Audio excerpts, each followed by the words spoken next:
Hello guys! Another day, another video ng inyong Ma'am si Chad dito sa Canada. Tara, samahan niyo kami at ngayon palang araw na to ay pupunta kami sa school kasi last presentation ng aming kuya. Kung baga, eto yung graduation sa atin yan sa Pinas at super excited nga tayo kasi first time nating makikitang mag-perform ang ating kuya. Tara, samahan niyo kami! I hear a dog! Grant! I hear a dog! Hey, watch out, watch out! Kuya first, kuya go! Go inside.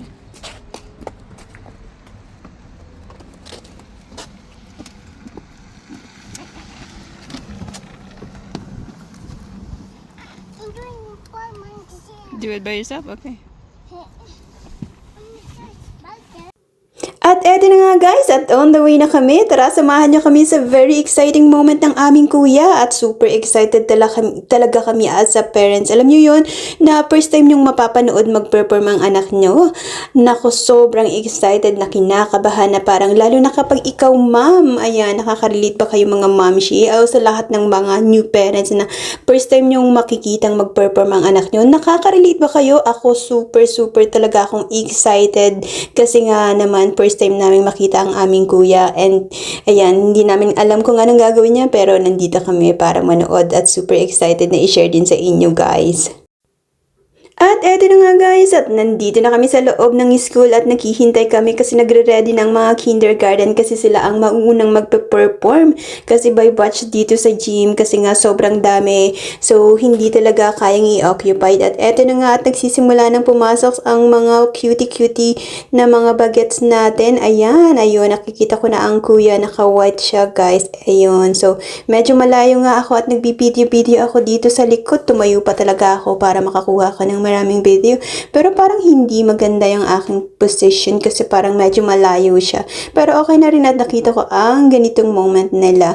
Ayan, nandyan si kuya. Ayang naka-white siya na nasa middle. O, diba nasa unahan pa siya. Super excited. Ano kaya ang gagawin ng aming kuya? At nandito pa talaga siya sa unahan. Ayan, so nakakatuwaan kasi hindi mo na siya makikitang super nahihiya. This year's Buzzing Into Summer concert is a celebration of student voice, creativity, and the many gifts each child brings to our community. Throughout the performances, children have helped shape ideas, share perspectives, and bring their own unique spark to the stage. Imagining, moving, singing, leading, or connecting with others that makes the world a little brighter. This concert is a collection of those gifts, woven together through music, dance, drama, and shared experiences from this year and for some of our older students from years of learning in the Fine Arts Studio. More than anything, this performance reflects the journey of learning and creating together, exploring new ideas, taking chances, growing through challenges, discovering new strengths, and embracing the wonderfully messy and joyful process of this year. More than ever, we are celebrating not only the final performance, but the journey, growth, and gifts that brought us here. I invite you to turn your attention to our mighty. My name is Christiane. And I'm Darren. And together we are your MCs for tonight's performance. Welcome to the second musical performance of Buzzing Into Summer 2026 featuring mighty musicians from kindergarten. We would like to say a special thank you to our school council and fundraising society who do so much for early disease. One big thing that they do is pay for our field trips. This year, my classmates and I got to go swimming at Jasper Park. We sent puppies to say a special thank you for the many. At eto na nga guys, at nagsimula na ang unang performance ng kindergarten. Bali nahati pala sila sa 3 grupo. At eto na nga at nagpe-present na ang unang grupo. Ang group ni kuya ay pangalawa, sila yung nasa middle. O diba ang ganda ng kanyang pwesto at nasa unahan pa siya. Kaya naman nakakatuwang panoorin din ang mga performance ng mga batang to, mga cutie mga bata. Ayan, so alam kong lahat ng pakaramdam ng mga magulang ay super excited na makita ang kanilang mga bagets. Ayan, syempre, lalo na kapag first time nilang makita ang performance ng kanilang mga bagets ay super the same din kami ng mga nararamdaman. Ganun din ba kayo mga mamshi?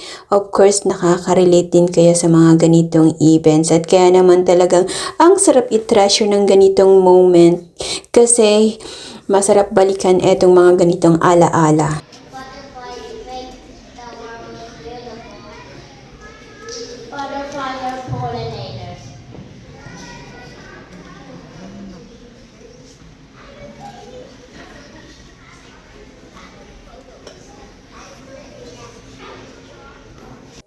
Hala, sobrang na-surprise talaga kami dito. Hindi namin alam na may line palang sasabihin ng aming kuya at siya pa yung kauna-unahan at dalawa lang sila sa kanilang klase. Nakaka-proud talaga.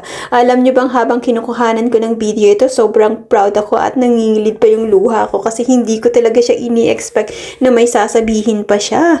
And sobrang saya, diba, na makita mo yung anak mo na ganitong nagpe-perform and inaasahan lang namin at makita namin siyang mag-perform at nakiki-join ay masayang-masaya na kami, pero sobrang bonus pa yun na may maririnig kami na sasabihan niya at na-memorize niya yung linya niya. Nakakatuwa, diba, at nakakataba ng puso. Sobrang proud kami talaga sa'yo, kuya.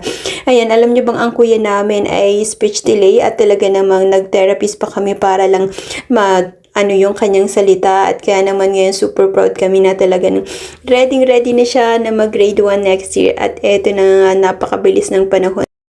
Sobra nga kami nag-i-enjoy panoorin ang performance ng aming mga bagets at alam ko sa lahat ng mga magulang na naririto ay pare-pareho kami ng nararamdaman na sobrang saya at sobrang proud sa aming mga bagets. Ayan naman, tingnan nyo naman at super cute nilang panoorin. O diba, mga innocent at nakakatuwang mga bagets, napaka-cute nila. And alam ko ang lahat ng pakiramdam ng mga magulang kasi nakikita ko sa mga mukha nila kung gaano sila kasaya, nagkukuha ng mga video ng kanilang mga little one and talaga namang napakasarap i-treasure ng ganitong moment kasi sobrang bilis ng lumaki and ito ang isa sa pinakamahalaga na hindi dapat natin mamiss. At kaya nga kaming mag-asawa ay pinaghandaan naming maka-attend nito kasi hindi namin gustong mamiss ang ganitong pagkakataon kasi nga first time namin at lalo na syempre gustong-gusto naming makitang mag-perform amang aming kuya at kaya naman talagang ang dada kahit galing sa trabaho ay nag-early out siya at ako naman ay late pumasok ng mga ganitong oras at kaya naman super happy namin at nasaksihan namin ang ganitong performance ng aming kuya and super proud talaga kami at kasi nga naman talagang meron pa kaming bonus na nasaksihan ngayong araw na ito. O diba, sobrang saya naming mga magulang and super proud kami. At eto na nga ang final presentation ng aming mga bagets at nagsama-sama na ang tatlong grupo ng kindergarten at matatapos na ang kanilang presentation at ang susunod naman sa kanila ay grade 1 na. By batch kasi yung magpe-perform kasi hindi nga kayang i-occupy ng gym at kaya naman eto ang nauna syempre ang kindergarten. Pagkatapos ay grade 1, grade 2, and grade 3 hanggang grade 3 lang pala ang school nila. And kapag natapos na ang grade 3, kailangan na naming mag-move sa ibang school. Pero okay lang yun at medyo matagal-tagal pa rin kami. Hindi mo namang problema ang school dito kasi kapag nasa city ka, nako, kabi-kabila ay school kaya naman mas maraming malapit sa bahay nyo na school at hindi namang problema yun. Sayang nga lang at hindi ko na iparinig sa inyo ang napakagandang boses ng mga bata kasi nga nag-iingat tayo kasi alam nyo naman yung music and para for safety na rin ng ating vlog. Ayan, so, pero alam nyo guys na sobrang sarap pakinggan, nakakatuwa yung mga angel voice. Parang napagod na ang aming kuya at hindi na siya sumasabay o baka na-distract lang siya o hinahanap niya ako kasi lumipat ako ng pwesto dahil nga tapos na akong mag-video sa kabilang side.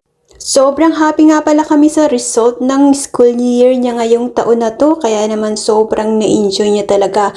Akala ko nga nung ni-register ko siya sa kindergarten na full day ay baka magsawa. Pero tama lang pala yung decision ko kasi ang kindergarten dito may choice ka na pwede kang half day or full day. And talaga namang pinili ko yung full day kasi tulong na rin para sa akin kasi working mom ako. And gusto ko rin naman siyang ma-expose ng matagal sa mga bata, yung communication. And lalo na yung speech niya kasi nga delay siya pero sobrang worth it talaga. And tamang-tama yung decision ko na ni-register ko siya ng whole day and ready na talaga siyang mag-grade 1 at nakita namin yung improvement talaga. At sobrang daldal na niya ngayon talaga at sobrang nakakatuwa at ayun, ang daming tanong at medyo nauubusan na nga tayo ng English kasi na ang daming tanong na ngayon. Ayan, sobrang nosebleed na tayo. Alam niyo naman at hindi sila masyadong nakakaintindi ng Tagalog at kaya naman kailangan nating mag-English kahit papaano. Ayan, sobrang saya naman natin sa resulta ng kanyang kindergarten at moving forward na talaga ang aming kuya. Yun nga tipong sobrang papauwi pa lang ay tinatanong na kung may pasok siya kinabukasan. Ay nako, sobra siyang excited at nag-i-enjoy talaga sa school at sobra akong natutuwa kasi na-enjoy niya yun.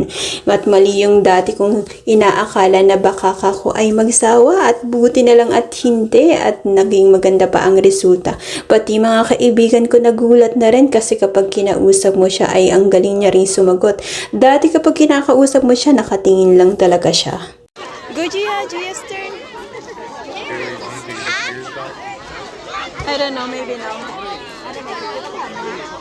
Gia. I'm sorry.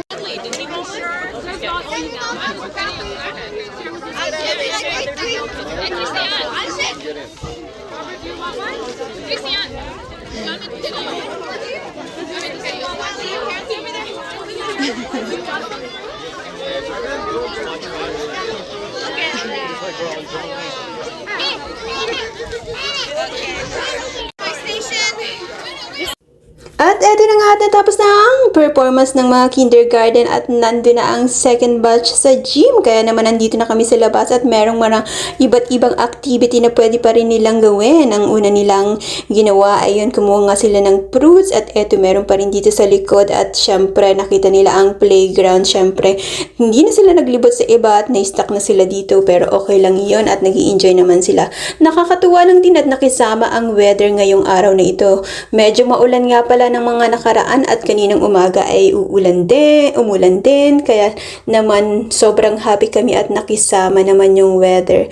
Ayan guys, so salamat po sa panonood ng aming video. Na-share ko lang ang sobrang happiness namin as a parents. Ayan lang guys, see you in the next video. Bye-bye!